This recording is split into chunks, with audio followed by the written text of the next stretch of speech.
السلام عليكم. تغلب باريس سان جيرمان على خصمه التقليدي أولمبيك مارسيليا برباعية نظيفة في مباراة التي جمعت الطرفين على أرضية ملعب حديقة الأمراء لحساب الجولة السادسة من الدوري الفرنسي ليغ 1.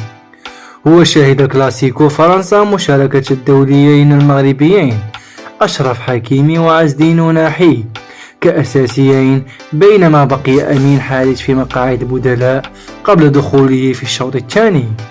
ولم يتأخر أشرف حكيمي في منح الأفضلية لفريقه باريس سان جيرمان بعد أن تمكن من تسجيل هدف مبكر من ركلة حرة نفذها بطريقة رائعة في الدقيقة 8.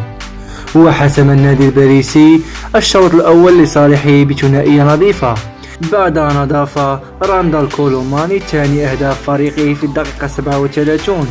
وجدد أصحاب الأرض تفوقهم على الضيوف في الشوط الثاني بهدفين أحرزهما اللاعب غونزالو راموس في الدقيقة 47 و 89 لتنتهي المباراة بانتصار النادي الباريسي ب4-0.